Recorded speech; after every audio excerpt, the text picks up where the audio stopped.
You can't just cut it off. If it were that easy, do you think I would have this problem? That's what you want to tell them. Do you think if it was that easy, do you think I would be stuck here? No.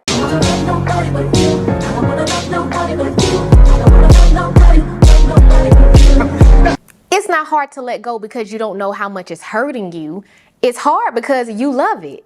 As toxic as it is, you love the way it made you feel at one point. You love the memories you share, and you love the idea that maybe one day it will go back to what you remember it to be.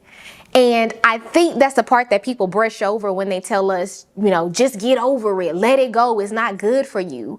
There is grief of letting go of something that you've loved for so long, even if it's not good for you. And when I think about the last time I was in a toxic cycle that takes away from you like that, I go back to alcohol. Today, I am 1 year, 1 month and some change sober, and I thank Jesus for it. But it was not always like this, and it was a struggle to let it go because I love it so much. And originally, that's what I wanted to make the video about, is my sobriety journey and how I got here. But as I was writing down the points, it really pointed back to something deeper, and I wanted to talk about that. I became a mom April of 2020.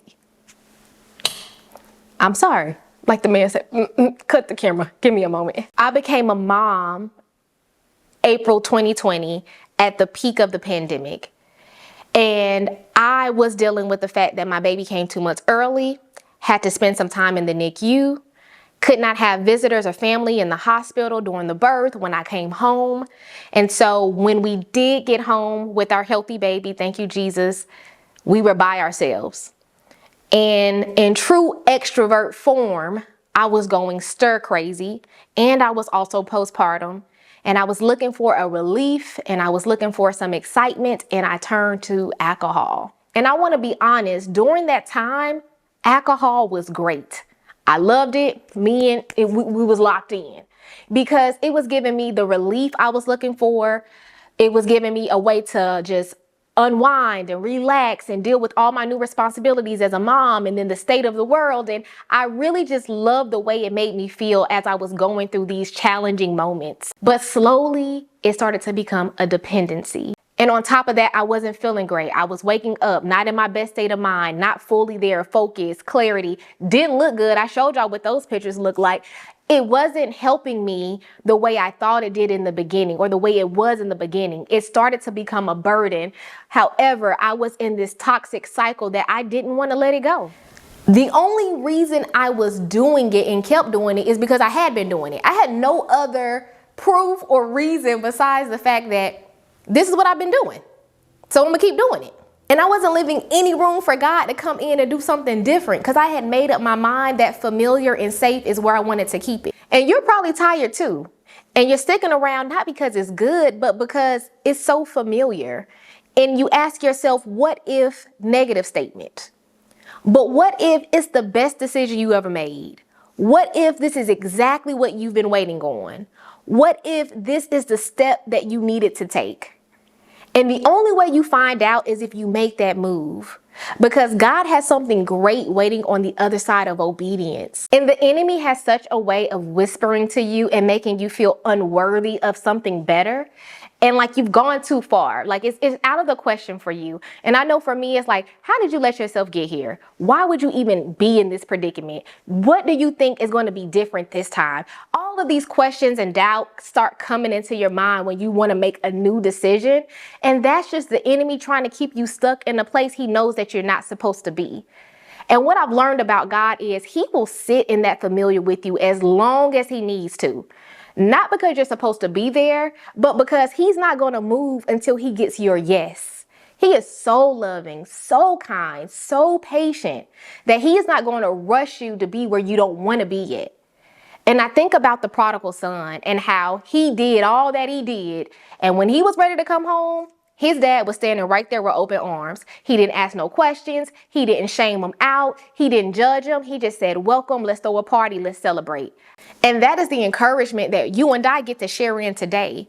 Because no matter how far gone we think we are, the decisions we made without consulting God, all of the horrible, terrible, no good, very bad decisions that we've made, God still is waiting on us, and he is still happy when we turn around and turn away and come to him. Because if he's convicting you to make that change, it means that you're not supposed to be there anymore.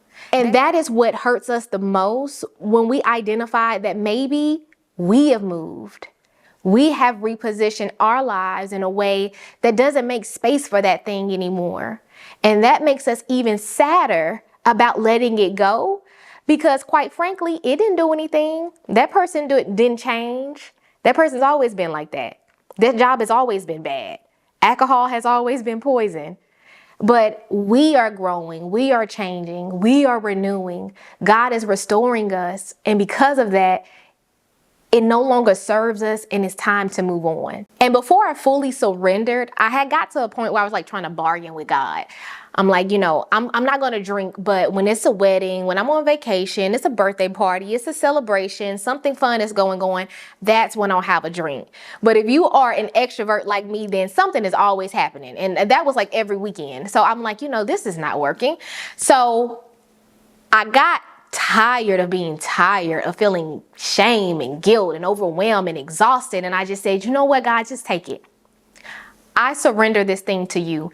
It is not good for me. And as much as I want to keep it and hold on to it because I know it, I love it, it's familiar, you just take it. You gotta get crazy extreme with your surrender. You cannot put constraints on telling God how he needs to do what he said he's gonna do. If you're trusting and believing for something and he's told you you're going to have it, you got to trust that he's going to give it to you the way he wants you to have it. But us trying to force something because we think we're supposed to have it, it never works out. And it is going to continue to hurt you because it's not yours to have. Whatever it is God is asking you to release, it may not be obvious to everyone, but you know what it is. You've thought about it, you've prayed about it, you consistently have it running on your mind, and you're avoiding it. And so the question isn't, can I let this go? You really have to ask yourself, do I trust God enough to surrender it? Do I trust him enough with my life to know what's best for me? Even if it doesn't feel like it, even if it's unfamiliar, even if it's going to require something new of me, because that is what obedience is going to require from you. It's going to require something completely different. But as someone who's sitting on the other side, I can guarantee you it will be worth it. It's not going to be perfect. There's going to be days that you struggle. There are going to be moments of regret. And there's even going to be temptations along the way. I just got out of holiday season. It was rough. But we're here. God will sustain you once you are saying yes to what he's called you to do. If anything in this video resonated with you, I ask that you like, comment, and subscribe if you haven't already. We are growing every single week, letting go of the things that no longer serve us and making room for things that do. I'm going to be praying that you have a beautiful week, and I am going to talk to you next week. Until next time, bye.